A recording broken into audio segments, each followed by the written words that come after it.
Alright, are you ready?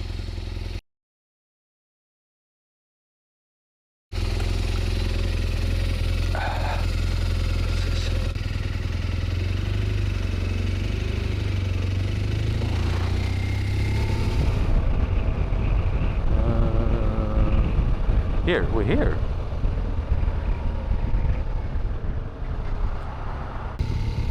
That's definitely the ship.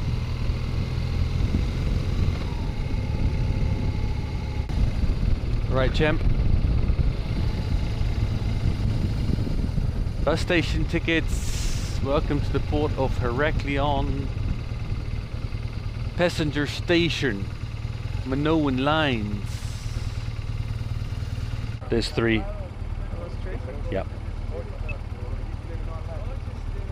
Okay.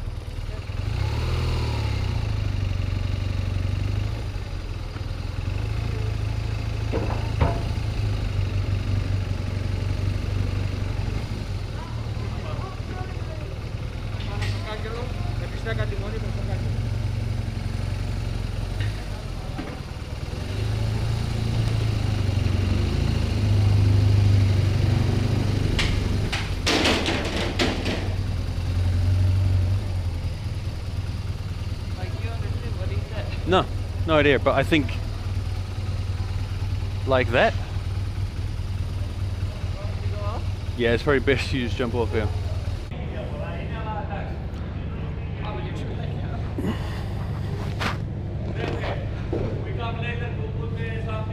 Okay. Thank you.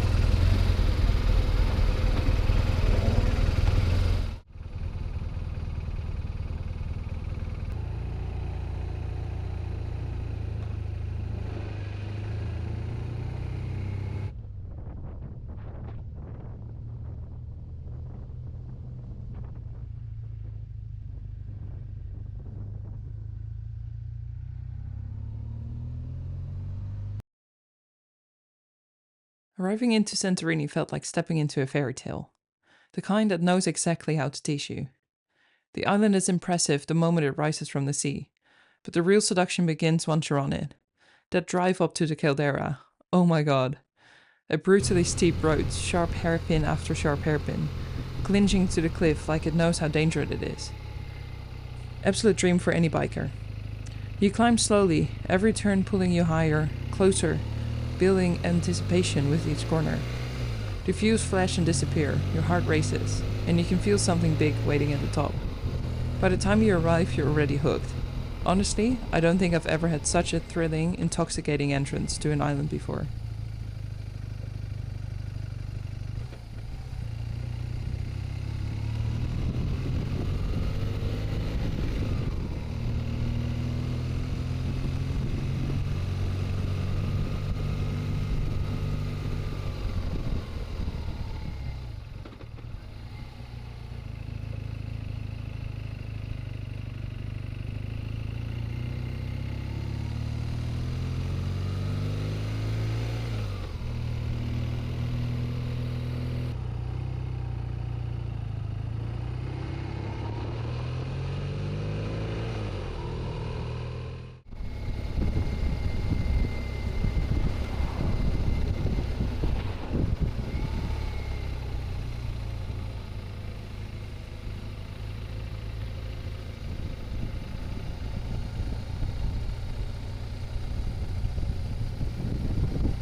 Okay, here we are, Dimitri's villa.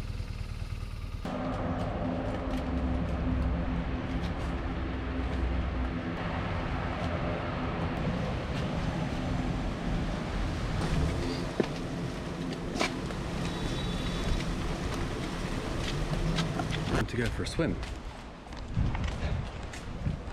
It's rather overcast. Anyway, swim. We haven't had a coffee yet, so we're pretty grumpy, both of us. Time for some coffee, get some food, and then we'll make a plan for our time here. We've got 3 more days here.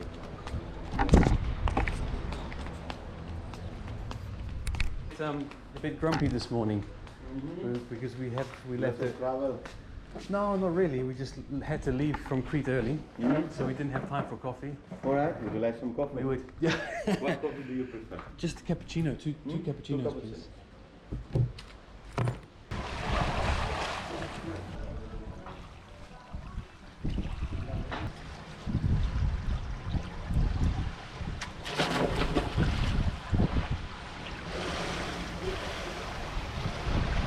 Santorini was exactly what I expected.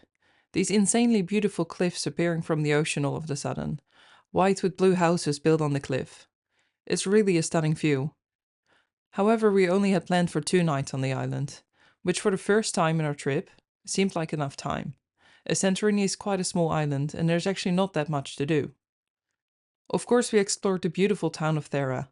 During the day we strolled along the caldera, and in the evening we enjoyed the beauty of a perfect sunset at the famed Oya village, coloring everything soft orange. The whole experience felt really romantic. I can totally understand the hype of this place as it's so unique. Even now, in times of corona, the streets were packed with tourists, trying to get a glimpse of this famous and spectacular place. Santorini sits on the edge of a volcano, so the land slopes steeply down into the sea, and the water gets deep very quickly.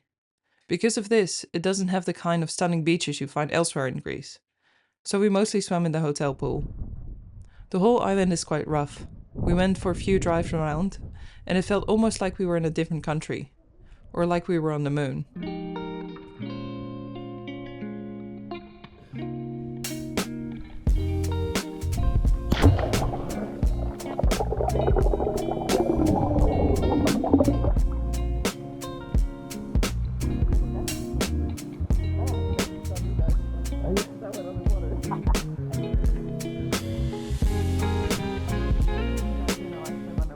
It's the day we're leaving Santorini. We started with a swim, packed up the bike, and had another swim before heading off, as it gets too hot. Our ferry departed mid-afternoon, so it gave us a bit of time to go and do something. We decided to go to the top to see ancient Thera, the original ancient Greek Thera, and have a quick look at the ruins, which are at the highest point of the island.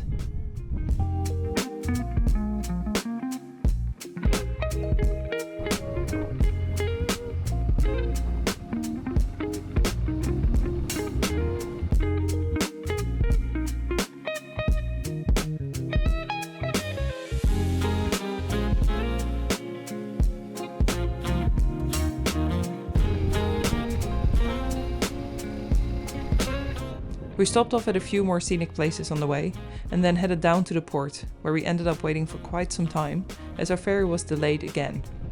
But that's just how it is. Naxos is the next stop on our way north. After Naxos, we plan to hop over to one last island, Paros, before hitting the mainland. But at this point in the trip, we are just living the best island life, not too aware of what else is going on in the world around us.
ferries in Greece are always quite the experience.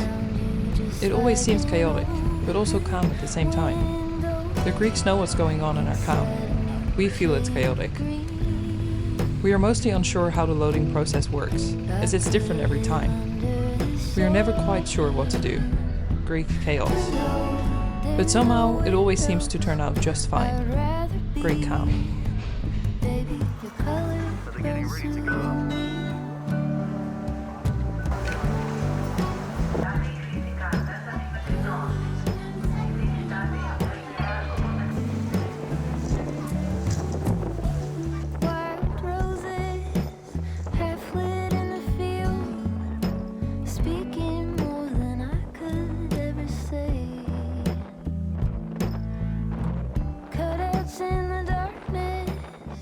Our ferry departed 2 hours later than scheduled. Plus, we were delayed another 2 hours on arrival. There was an issue on another ferry in the port of Naxos, and it couldn't leave on time, delaying our arrival. So in total, our ferry was delayed about 3.5 hours. We should have arrived at 6, but we arrived about 9:30. The campsite had no issues. They were totally relaxed about it, and they stayed open until we arrived. And again, we had to put up the tent in the dark. Everyone here is waiting to go back to the mainland. I'm just following this guy. I've got no idea how to get out of here.